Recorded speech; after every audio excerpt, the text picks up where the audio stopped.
नमस्कार साथियों। आप सभी बड़ों को प्रणाम और बाकी लोगों को सब नमस्कार। मैं ध्रुवलाल साहनी आज मैं फिर एक वीडियो लेकर समाज उपयोगी देश उपयोगी वीडियो मैं बनाता हूँ। ज़्यादातर शिक्षा जागरूकता देश की प्रगति देश के विकास के लिए।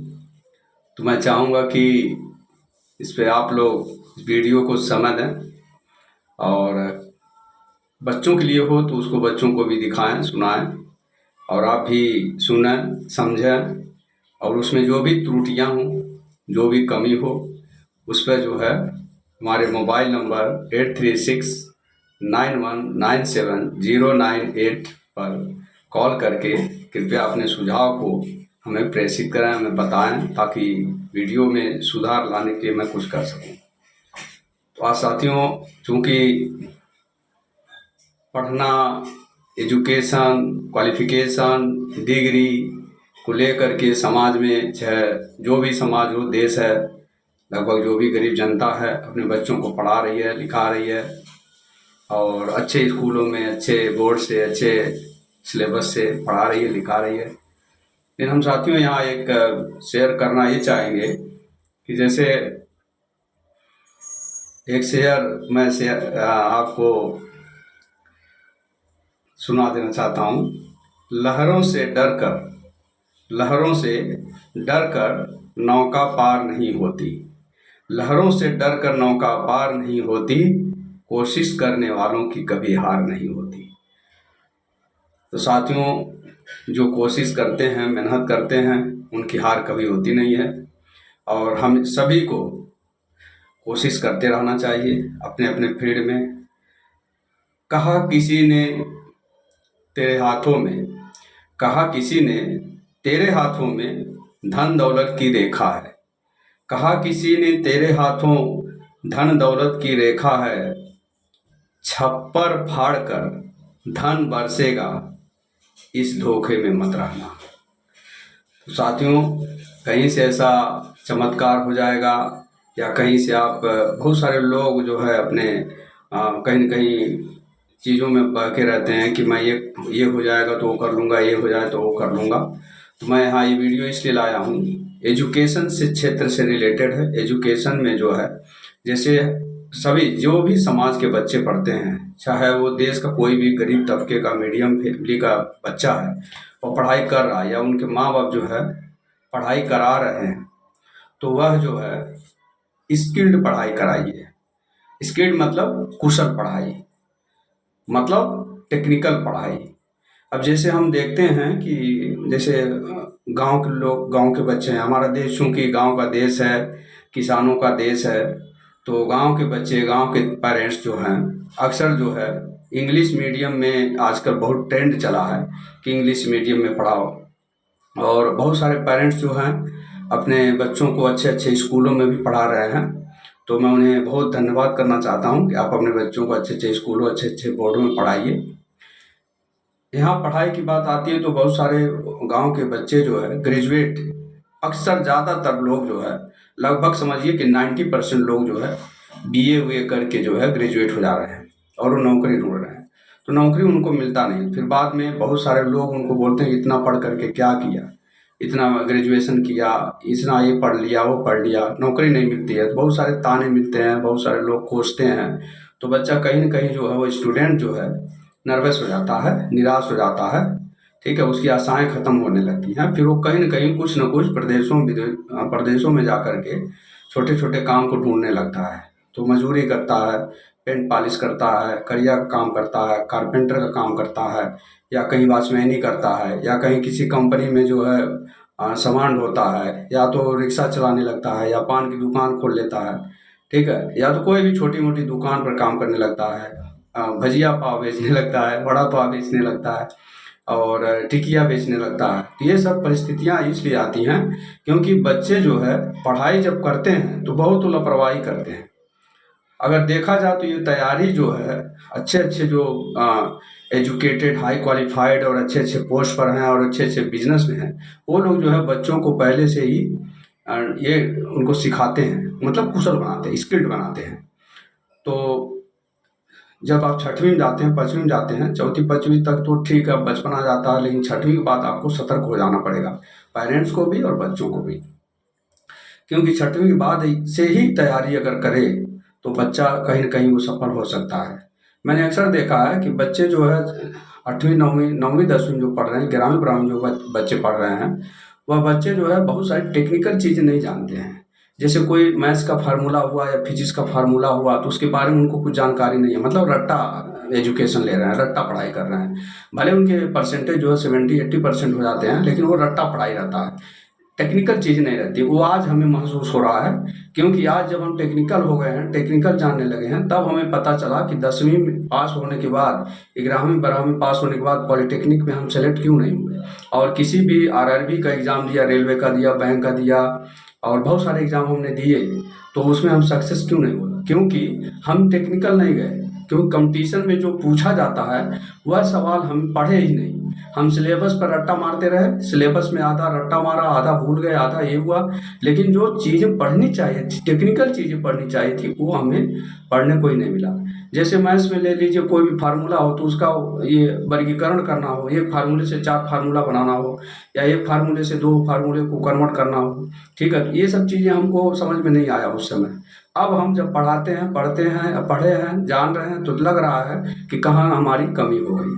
तो साथियों, मैं चाहूँगा, और आजकल का इतना सब ट्रेंड बदल गया, पढ़ने का ट्रेंड बदल गया है। एक चूँकि हम एक जनरेशन हम आगे हो गए हैं, हम लगभग 3rd जनरेशन में आ गए हैं, पहला दूसरा तीसरा पीढ़ी में हम आ गए हैं।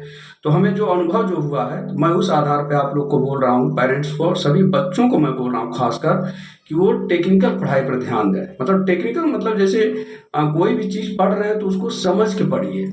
ऐसा नहीं कि रट लिया 10 लाइन और 10 लाइन में लिखने गए तो वहाँ 8 लाइन 7 लाइन लिखाता है और बाकी सब भूल जाते हैं। तो रट्टा वाला विद्या मत पढ़िए, रट्टा वाला पढ़ाई मत करिए। जो भी पढ़िए, भले 10 चैप्टर है, आप उसमें 8 ही चैप्टर पढ़िए, 7 ही चैप्टर पढ़िए, जो बहुत हार्ड पढ़े चैप्टर छोड़ दीजिए। लेकिन छोड़ना मतलब ये नहीं कि उसको छोड़ दीजिए, छोड़ते ही किस लिए हैं? आपको कोई भी विषय या कोई भी सब्जेक्ट आपको हार्ड क्यों लगता है? क्योंकि उससे आप दूरी बनाने लगते हैं। अगर किसी चीज़ को अगर आप कंटिन्यूअस आप पढ़ें, उस पर जोर लगाते हैं कि मैं नहीं, ये हमें करना है तो करना है, इस चैप्टर को किसी भी तरह से हमको समझना है, तो समझ के पढ़ाई करने की ज़रूरत है। रट्टा मारने वाली पढ़ाई नहीं। रट्टा मारने वाले 90% लोग रट्टा मार के पढ़ रहे हैं, और वही 90% जो है रोजगार में चाहे बिजनेस में फेल हो जाते हैं। अब यहाँ जैसे ये नौकरी की बात हुई, जैसे अभी देख लीजिए, गांव में पूछ लीजिए कि जो लेखपाल हुआ, या तो क्लर्कियल ग्रेड का एग्ज़ाम होता है, कंपटीशन होता है नौकरी पाने के लिए, और ये डी ग्रेड का जो रेलवे में निकलता है, या बहुत सारे पोस्ट निकलते हैं, तो उसमें आप पूछ लीजिए बच्चे से कि क्या क्या उसमें पूछा जाता है, किस तरह का क्वेश्चन रहता है। बहुत सारे लोगों को क्वेश्चन पता ही नहीं रहता। तो हम भी एग्ज़ाम देने जाते थे, पहली बार एग्ज़ाम देने गए तो सारे सवाल जो है सर के ऊपर से ऐसा निकल गया, मालूम नहीं पड़ा क्या पूछा था। इंग्लिश के वर्ड उसमें एक एक चीज पूछे थे, कि वो इंग्लिश के वर्ड हमने पढ़े ही नहीं, कभी पढ़े ही नहीं, कभी वो कान में सुनने को ही नहीं मिला। तो कहीं ना कहीं जो है टेक्निकल चीज़ें पढ़ने की ज़रूरत है। पहले से ही कम्पिटिटिव बुक पढ़िए।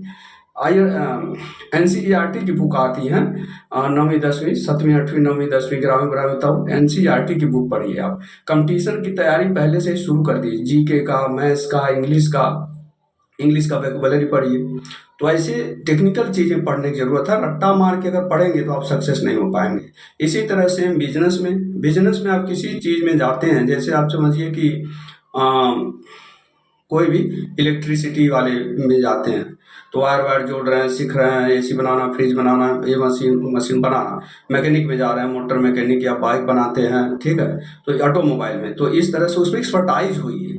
ऐसा नहीं कि 6 महीना सीख लिया फिर दूसरा चेंज करके कुछ और करने लगे, कारपेंटरी करने लगे, कारपेंटरी छोड़ दिया, फिर उसके बाद जो है कोई और मिस्त्रियाना करने लगे, तो उसको छोड़ दिया तो मोटर मैकेनिक सीख लिया, फिर उसको छोड़ दिया तो इलेक्ट्रिक कुछ सीख लिया। इस तरह से नहीं, एक ही चीज़ में आपको कंटिन्यूअस कम से कम 5-7 साल जो है मेहनत करना पड़ेगा उसमें, और उसमें एक्सपर्टाइज हो जाएगी, मतलब एकदम एक्सपर्ट बन जाएगी, और उसी चीज़ में जो है कुछ दिन तक अगर बिजनेस आपके पास करने के लिए पैसे नहीं है, कुछ दिन तक नौकरी कर लीजिए। नौकरी करके वहाँ और आप सीख लेंगे, एक्सपीरियंस हो जाएंगे, तो छोटा सा धंधा आप खोल सकते हैं। तो किसी भी चीज़ में आप जाएं, अब जैसे ठेकेदारी होती है तो उसमें आपको पहले मिस्त्रियाना ये सब सीखना पड़ेगा। पहले लेबराई करिए, फिर मिस्त्रियाना सीखिए, फिर उसके बाद आगे जाइए, फिर छोटा कॉन्ट्रैक्टर बनिए, फिर बड़ा कॉन्ट्रैक्टर बनिए।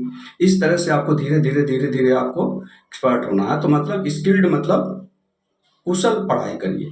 कोई भी चीज़ में आप यहाँ वहाँ इधर उधर नहीं जाना है। तो हमारे कहने का मतलब ये है कि जैसे बिजनेस में इस तरीके के हो गए। अब जैसे कोई होटल ही खोल रहे हैं तो होटल की जानकारी नहीं रहेगा तो आप कैसे खोलेंगे। अब चाइनीज़ के इतने चल रहे हैं, मोमोज चल रहे हैं और चाउमीन चल रहे हैं, तो उसको बनाने के लिए पहले आपको सीखना पड़ेगा। तो वो चीज़ें आपको एक्सपर्टाइज होनी चाहिए, कुशल होनी चाहिए, स्किल्ड होनी चाहिए। तो आजकल टेक्निकल पढ़ाई जब पढ़िए, बीए बीकॉम और ये सब पढ़ के कोई मतलब आजकल के टाइम में नहीं है। तो इसमें जैसे इंजीनियरिंग चाहिए और बहुत सारे इतने ब्रांच कर दिए हैं इसमें। कंप्यूटर साइंस, अब कंप्यूटर में जाते हैं तो कंप्यूटर साइंस, आगे जाएंगे तो डेटा साइंस। अब बीकॉम में करते हैं तो बीकॉम इन्वेस्टमेंट होता है, बैंकिंग होता है, बिजनेस एडमिनिस्ट्रेशन होता है, तो बहुत सारे उसमें आ जाते हैं। बीए में करते हैं तो देखिए पॉलिटिक्स करते हैं, समाज शास्त्र से करते हैं और कुछ से करते हैं। अब बीए कुछ और से करे, एमए जो है कुछ और से कर रहे हैं। तो वहाँ जो है पढ़ाई पे उनको कमांड नहीं रहता है, पढ़ाई पे कमांड होना चाहिए। तो कमांड होने का मतलब पूरा आपको एक्सपर्टाइज होना चाहिए, उसमें समझ होनी चाहिए, उसमें आपका विवेक काम करना चाहिए। तो इसी तरह जो है आप पढ़ाइयों में जो है बेहतर करके पढ़ें। और बच्चों को जो है ट्यूशन भी लगाने से कुछ फ़ायदा नहीं है, क्योंकि ट्यूशन क्लासेस जो है कमाई का धंधा बन गया है। बहुत कम क्लासें हैं जो ये अच्छा पढ़ा रही हैं। तो अब इंटरनेट भी आ गया है, इंटरनेट पर भी पढ़ाइयाँ होती हैं। लिंक ले लीजिए, लिंक पर ले करके जो है आप लिंक से सीख सकते हैं। अब अगर बच्चा आज के डेट में, हमारे ज़माने में तो कुछ नहीं था, खाली ट्यूशन जाइए तो ही कुछ हो सकता है, नहीं तो कोई समझाने वाला नहीं था। 4-4 5-5 गाँव पूरे 2-3 किलोमीटर एरिया में कोई पढ़ने वाले नहीं थे, तो हम लोग बहुत कठिनाई से पढ़े। तो कहीं न कहीं हम लोग की कमी रही, हम लोग उतना पकड़ नहीं पाए, उतना कमांड नहीं हो पाया। इसलिए हम लोग कहीं न कहीं अब लगता है कि कहीं न कहीं हम अनसक्सेस या असफल नौकरियों में या किसी चीज़ में क्यों रहे, लेकिन फिर भी हम मेहनत करके जो भी जहाँ भी हैं बहुत संतुष्ट हैं और अच्छा है। और हमने बहुत मेहनत किया है, और बाकी लोग जितने लोग मेहनत किए हैं वो आगे आए हैं। मेहनत करना बहुत ज़रूरी है, किसी भी क्षेत्र में रहें, चाहे नौकरी में रहें, चाहे धंधे में रहें। तो एक्सपर्टाइज वाली पढ़ाई करिए, स्किल्ड होइए, सीखिए कोई चीज़ को और उस पर जो है बिजनेस करिए। नौकरी के चक्कर में आप ज़्यादा न रहें, क्योंकि नौकरियों की संख्या घटती जा रही है, सरकार भी उस पर ध्यान नहीं दे रही है। और ज़्यादातर हो सके छोटे मोटे धंधे से, छोटे मोटे बिजनेस से, छोटे मोटे दुकान खोलकर और भी कोई बहुत सारी चीज़ सर्विस में आ सकते हैं, सर्विस लाइन में तो सर्विस दे सकते हैं। जैसे आप अच्छा खासा किसी में भी डांस करते हैं तो डांस में अच्छा, संगीत करते हैं तो संगीत में भी अच्छी, संगीत के कोई वाद्य यंत्र बजाना आता है तो बहुत एक्सपर्टाइज होना पड़ेगा। ऐसा हारमोनियम थोड़ा बहुत बजा लिए तो उससे कुछ नहीं होगा। देखिए कहीं बहुत एक्सपर्टाइज लोग अच्छे खासे यूट्यूब से और इस पे फेसबुक पेज से ऑनलाइन से पैसा कमा रहे हैं। तो ऑनलाइन खेतियाँ भी हो रही हैं, एग्रीकल्चर भी ये टेक्निकल होते जा रहा है। फ्रूट्स के जो है वेजिटेबल जो बन रहे हो तो वो भी सब टेक्निकली सब नए टेक्नोलॉजी से हो रही हैं। तो इन सब चीज़ों को आपको जानने और सीखने की ज़रूरत है। वो सब सीखें, कैसे होगा, कहाँ होगा, किससे डिस्कस करिए, लोगों के साथ उठिए बैठिए और मेहनत करना बहुत ज़रूरी है। लापरवाह होंगे तो आपकी लाइफ में सफल नहीं हो पाएंगे। इसलिए मैं चाहता हूँ कि टेक्निकल और स्किल्ड बनना और टेक्निकल बना, और पढ़ाई जो है एक गहराई तक समझ के पढ़िए, रट्टा विद्या न पढ़ें। रट्टा विद्या से आपको कुछ फायदा नहीं होने वाला है। तो साथियों, जो भी किसी भी प्रकार का ये हो, आगे भी मैं वीडियो लेकर आऊँगा और भी सारे पॉइंट पर, तो इसे देखिए। और कुछ भी इसमें कन्फ्यूजन हो तो मुझे जैसा कि मोबाइल नंबर हमारा 8383691970998, इस पर आप संपर्क कर सकते हैं, कांटेक्ट कर सकते हैं। इसी के साथ फिर पुनः मैं दूसरे किसी टॉपिक पर वीडियो लेकर आऊँगा। एजुकेशन के क्षेत्र में भी चाहता हूँ कि मैं कोई पटल लेकर आऊँ, लेकिन अभी तो पुनः उस पर काम नहीं हो पा रहा, चूँकि डॉक्यूमेंटेशन हो गया है। तो उस पर टेक्निकली किस तरह से हम आएँ वही हमें उस पर हम काम कर रहे हैं। तो इसी के साथ आप सभी को जय हिंद, जय भारत।